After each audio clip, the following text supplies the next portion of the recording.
डिडवाना के लाडनू विधानसभा क्षेत्र में खरीफ की फसल खराबे के मुआवजे को लेकर आज किसानों का गुस्सा फूट पड़ा। मंगलवार को बड़ी संख्या में किसान ट्रैक्टरों और गाड़ियों में सवार होकर उपखंड कार्यालय पहुंचे और जमकर नारेबाजी की। किसानों का आरोप है कि अतिवृष्टि और तूफानी बारिश ने उनकी फसलें बर्बाद कर दी, लेकिन प्रशासनिक लापरवाही के चलते लाडनू को मुआवजे की सूची में शामिल ही नहीं किया गया। विधायक मुकेश भाकर के नेतृत्व में किसान एसडीएम कार्यालय के सामने इकट्ठा हुए। गुस्से में किसानों ने खराब हुई मोन की फसल को सीधे एसडीएम कार्यालय के गेट पर डालकर विरोध दर्ज कराया। किसानों का कहना है कि बारिश से फसलें पूरी तरह चौपट हो गई थीं, लेकिन गिरदावरी में कई जगह शून्य खराबा दर्ज किया गया, जो सीधी तौर पर किसानों के साथ अन्याय है।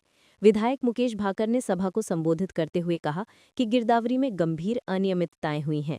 उन्होंने खुले तौर पर प्रशासन पर लापरवाही का आरोप लगाया। उनके मुताबिक जहां खेतों में फसलें पूरी तरह नष्ट हो चुकी थीं, वहां रिकॉर्ड में नो लॉस यानी शून्य खराबा दिखाया गया, जो बेहद चौंकाने वाला है। भाकर ने चेतावनी देते हुए कहा कि यदि 30 नवंबर तक दोषी राजस्व कर्मियों पर कार्यवाही नहीं हुई और किसानों को उचित मुआवजा नहीं दिया गया, तो यह आंदोलन लाडनू से निकलकर जयपुर तक पहुंचेगा।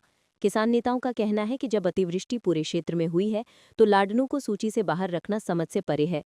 उधर तहसीलदार अनिरुद्ध देव ने अपनी प्रतिक्रिया में कहा कि प्रारंभिक रिपोर्ट में 20 से 25% तक खराबा सामने आया था, लेकिन अब किसानों की शिकायतों को देखते हुए दोबारा जांच कराई जा रही है और आगे की कार्यवाही उसी रिपोर्ट के आधार पर होगी।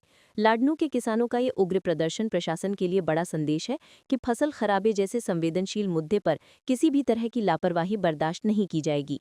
अब देखने वाली बात यह होगी कि दोबारा जांच के बाद कितनी पारदर्शिता और कितनी तेजी से किसानों की समस्याओं का समाधान होता है।